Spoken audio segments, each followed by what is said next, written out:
Reactive training systems.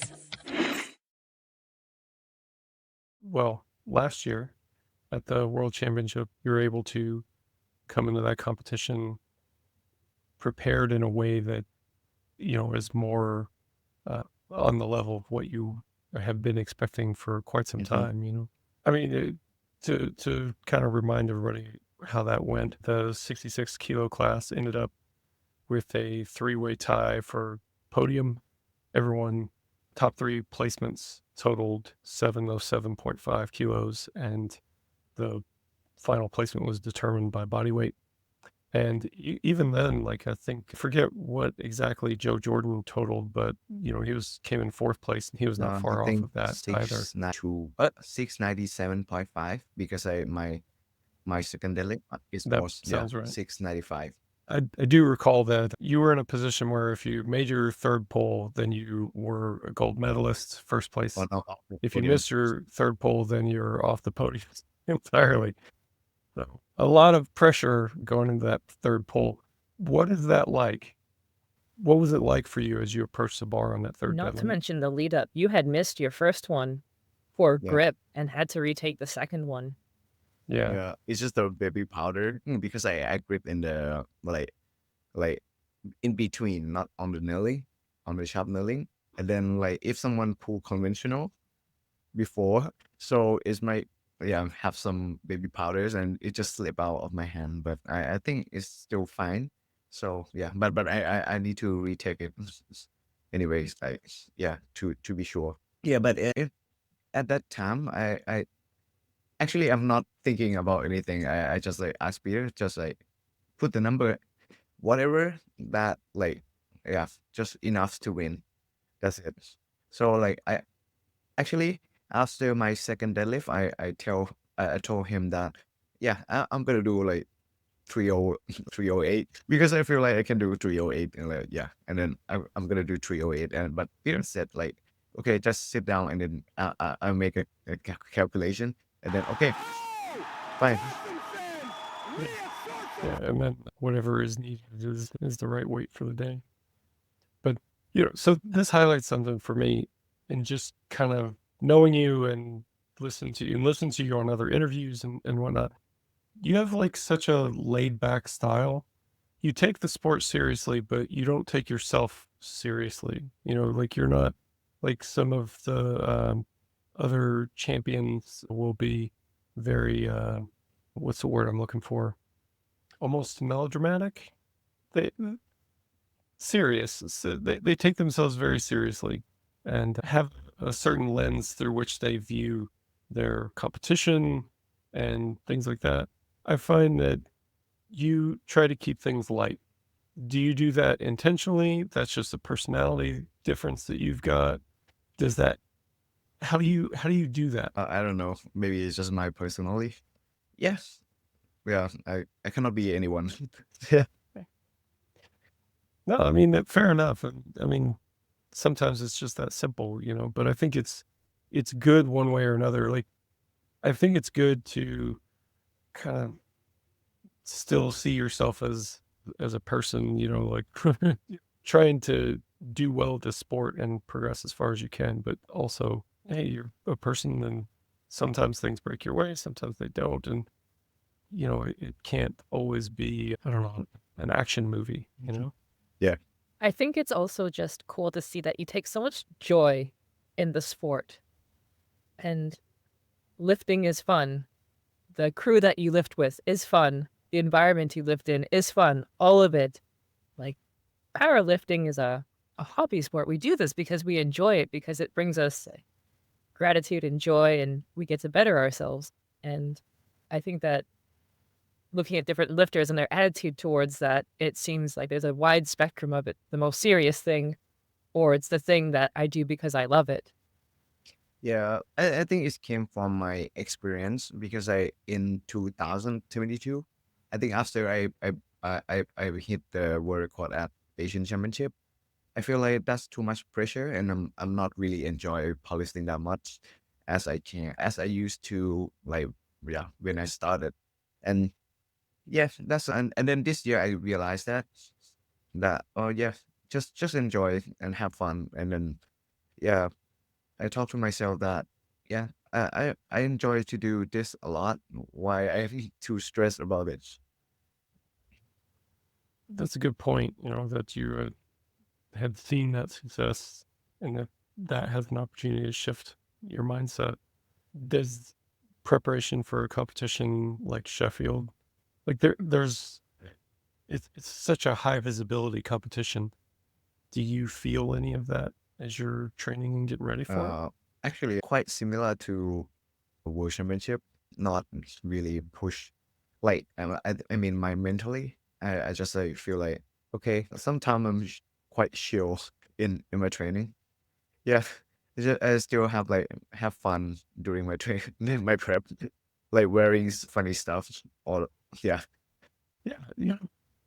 I mean, I'm glad you mentioned that as well, Mel. That's something that I've seen, just from watching your training and especially like the stuff that gets put up on IG. It looks like it's just a fun place to train, a fun group of people to train with. And that counts for a lot. I mean, you spend a lot of time doing this, yeah, so it may as well be yeah, fun. right. There was a sport coach that I listened to years ago who was talking about, preparing for sports and that, it takes a lot of work to reach the highest levels of anything, really. You've got to put in a lot of time. And at some point, it just becomes work. And he was kind of emphasizing the importance of fun. And he said, think about like a little kid, Mhm. and how little kids will go out and run and play and just be all over the place, super active while they're having fun. But if you make it work, like, hey, I need you to pick up all this wood and then move it over to this other place, it's just work, then they drag their feet and they're sad and they don't, it takes forever. Clean up the toys in your room, we have no energy for this, And I thought, man, that struck me as really true. And like, why would it be different for adults, other than you just have a little bit more self-control, but the impulse is still the Mhm. same. How much better would it be if it was just Yeah. fun to do? So definitely a proponent of fun and training. Are in that environment, are you the only one that trains powerlifting specifically, or do you have a crew of powerlifters that In the gym that I went to, there's that it's like the whole association is there. I mean, yeah, like people like yeah, we do have not only powerlifting, we also have Olympic weightlifting, high rocks and stuff like that. Yeah, yeah. But like people all together to train powerlifting, which is yeah, nice. and it's really cool. First world champion from Thailand, and you have kind of that crew to hype you up as being the first world champion from Thailand. Actually, like they just make fun of me. Well, that's a good crew. Have you noticed, has that changed anything in Thailand? Like, has powerlifting become any different or anything now Mm, that, I, there's a I think world champion from there? yeah, I think it's growing because I saw a lot of new face and like especially the younger generations, they start to yeah do powerlifting since maybe like some of them like 14, 15, and then yeah they some of them like take it so serious like seriously. Yeah, yeah, they think like they will go like become world champions, so, like some kind of like that. And yeah, which is nice to see like kids doing powerlifting because Yeah. they are Yeah. the future anyway. Yeah. Yeah. Hey, go nuts while you can, but then once it starts to wear off, then you got to find a group of people that's fun to train with. Mel, you're really good at that as well, by the way. Me, I'm the one that trains alone in my garage, so You have the cat. The cat could be your friend. my kids come out and yell strange things at me while I'm lifting. You know, So I that had someone quote the potato phrase to me at the community center. They saw the Oh, RTS shirt, pointed it, and Oh. said, "Potato." it's a potato. Yeah, yeah, it's a potato. Yeah. I need to resurrect that video. Yeah, that was fun. But have they, since you're preparing for Sheffield, has like the crew changed their attitude? Or are they still making fun of you right up until the date you're going to fly out? I think they try to make me safe because they usually no one will take care of me like seriously. Usually like we play many of stuff like a part of the powerlifting. Yeah, and then we like a kid sometimes do the silly stuff together, and that sometimes make it make ourselves injured. But it But was fun. Yeah. but right now they said like some of them said like try to not like make me injured. So you have a bunch of friends who are kind of like moms right now. Yeah, even right now like usually I'm drink like quite heavy, but right now I'm stopped drinking like for 4 months, and yeah they're not try to convince me to drink at all, which is nice. Save it all up for when you get back. So we travel in less than 2 weeks Yeah. now. So what are you excited about? Have you given it? Has it like been brewing in your mind at all? Like this competition? Actually, it's different from World Championship because I am before Worlds I'm not expect to be in the Sheffield, but yes, like because I on my head back in the day I was thinking about it. I just need to win World. I don't know, but this is different. I'm Yeah. kind of like enjoy. Yeah, not stressed at all. Yeah. But excited. It's I mean, there's a big competition, lots of production, and lots of very talented lifters all in the same place. So there's a lot to pay attention to, a lot to be excited about, even just from the powerlifting side of it. So, But I think like since at Worlds I once I realized that I just need to be like don't need to be stressed out too much about the competition. Yeah, just do whatever you can do and enjoy. yeah, That's also a good, training's going to be training, but your perception of training can influence how much you enjoy it. Like if you didn't have Sheffield, you'd probably be training the same way, having fun. And Right. if you were to enter in your training sessions being stressed that these training sessions now really, really matter, is that perception helpful? And to a point, it probably is, but then you get to the threshold where you're stressing about doing the work that you're supposed to enjoy. All of a sudden, the training kind of shifts a bit.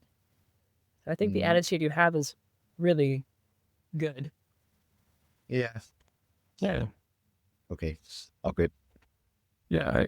I've noticed similar thing myself and with other lifters as well. Sometimes, whether it's an injury or something happens, we have lifters who show up to a competition basically with no expectations, just showing up, just happy to be there. And they go through the competition, often are surprised by how good their performance is, and their performance is on par, sometimes exceeds whatever expectations we would have had if, circumstances had been different. And they have a lot more fun doing it. And I mean, it's not for everybody, and I know that personalities are different and whatnot, but it's definitely caused me to think a lot about the pressure that we put on ourselves prior to competing. And everybody does this, right? Whether it's at a high level competition or a local competition, put all this pressure on it. But does that make it any better? Does it make your performance any better? I'm not so sure that it does. Does it make the experience more enjoyable? I think for most people, it probably doesn't. So I don't know. I guess I'm a fan of the mindset that you've got and that you're describing here. In regards to, because I know you start off self-coached, Opor, when you did you handle yourself during meets? Were you the one responsible for picking your attempts and your totals and your selections? Yeah, actually, when I'm competing like domestically, I do everything myself. it like so I list and then carry all the I put the attempt card in my shirt and then write down myself. Yeah, but Even yeah, sometime I have like my friend to handle. I just handle them and I just do my own warm ups and then just straight to the platform. With the scoring system in Sheffield, where it's points, that would make attempt selection a little bit more complex to do it yourself, I would think, as you're trying to manage getting ahead of people and also paying attention to what they're doing instead of just focusing on yourself. I Would you think handle yourself if you had to? If Mike's playing gets no for Sheffield I don't think I can do that because I maybe I can, but I just like go go. I don't need to look at the other. I just put number. I would like to. That's it. it's been interesting for sure. Like I talked to several coaches who've got more Sheffield experience than I do about like how they manage attempt selections, and you definitely see a range. Like some people have like really gone on all out in terms of building these calculators and things like that to help them understand the scoring situation.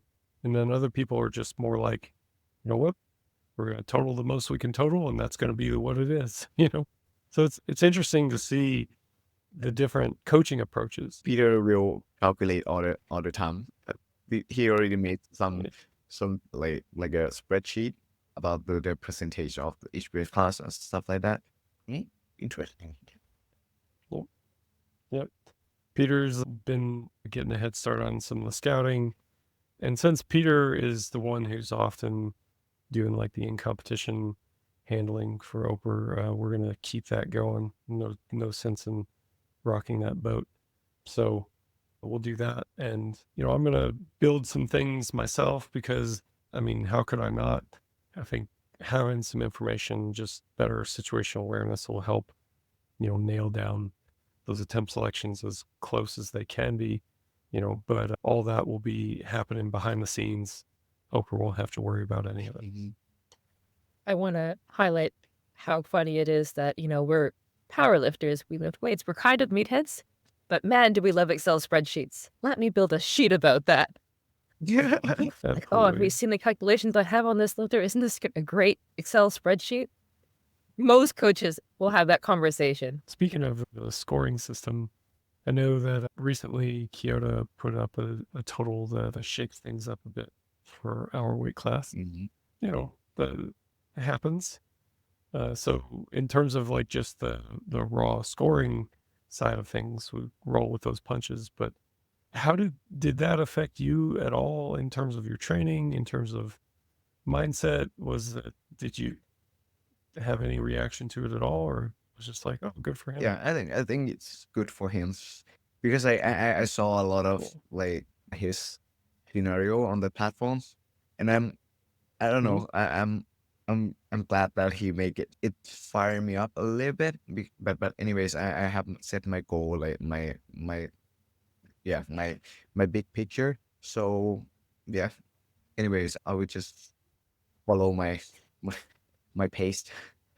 It's interesting. I was listening to a video that another lifter was talking about their competition prep, and they were talking about how like every day in training, they were thinking about their competitor and some of the things that had been said. And, so every day they're thinking about that and trying to beat the other person. And on one end, that sounds, it has a certain appeal, like the sound of it has a certain appeal. But then the lifter that's been doing this for 30 years pops up in my head and says like, whenever I've tried that, I've ended up making some dumb decisions in training, and it usually sends things off the rails. So I know for me, I'm better off to just kind of focus on taking what's there, trying hard, of course, and being focused, of course, but not leaning into it too much. That there's definitely a point where it can go too far, and once it's kind of negatively affecting decision making, then things have a tendency to go a little sideways. And reframing that to be, my competitors are taking their training seriously. That would be, rather than my competitors are doing this weight in the bar, therefore I need to do that weight in the bar as well. Yeah. But I like the attitude that you have, Opor. It reminds me of a quote of when you get into something that you love that's kind of has a competitive basis, remembering that these are your comrades, these are the people that have been going through the same fights as you and have the same struggles and ups and downs and injuries, and they're your competition, but they're also your inspiration. Mm-hmm. Yeah, right. Yeah. Does that apply to the Shell Backhand as well? Actually, I messaged with him a lot because he keeps Yeah. many stuff to me. But actually, yeah, he's like, I'm really respect him in like because he works so hard. I mean, like, maybe like I would say like more than me, like in terms of like cutting weight or stuff like that. Yeah, I saw these people Yeah, it's a walking heck every of a day weight with cut that he's the pulling off. harness. I don't know with the weight and carry it every night. That's Dragon Ball Z style. No, that's cool to hear that you two like have an open dialogue. You know, I think that's good. I always like to hear, you know, among competitors, it's definitely better to be that way than the opposite. Right. Yeah. And it's going to be a fight in that 66 class. Mm-hmm. Yeah. Yeah. And now with Pana there as well. Although I suppose with the scoring system being what it is, like I know that it does affect things somewhat in being in the same weight class makes the scoring system more straightforward, right? But it'll be interesting. It'll be fun to see kind of a partial rematch, but then, you know, also having Shell in the mix will definitely liven things up. Yeah, but I think As I if it would be needed, the as lightest. if it needed more livening. I think I would be the lightest lifter. You're Yeah, not well. allowed to get food poisoning until after Sheffield. Actually, I still didn't tell. I think I told you right last 2 days ago. I told up. Hey, let me tell you something that I know about you. Your lifting is important to you. It's probably one of your biggest priorities. And for people like us, nothing compares to the feeling that you get when you set a new PR. That feeling of being the best that you've ever been, of doing something that you've never done before. This is what we're all after, and it's also what RTS specializes in. Getting you the absolute best program possible so that you can hit new PRs and reach your goals. We call it radically individualized training, and we're really good at it. Whether we need to account for busy schedules or equipment limitations, or precisely turn the dials and get the details of the program just right, we have the tools and the experience to guide your lifting to the next level. To us, coaching is all about leadership, relationship, and creative problem solving. A coach should be poised to help you make tough decisions about training and competing so that you can continually grow in your development. And of course, a coach should be a first-rate problem solver, especially when it comes to your training, technique, and strategy. Now, all this has to be built off of a really strong, professional coaching relationship that emphasizes trust and respect. Additionally, RTS coaches are not on an island. We have a strong network of professionals to reach out to, so if you find yourself in need of some specific expertise, say in the realm of nutrition or injury management or sports psychology, there's a deep expertise available there too. For more information, go to store.reactivetrainingsystems.com and click on coaching. That's store.reactivetrainingsystems.com, then click on coaching. Hope to see you on the team soon.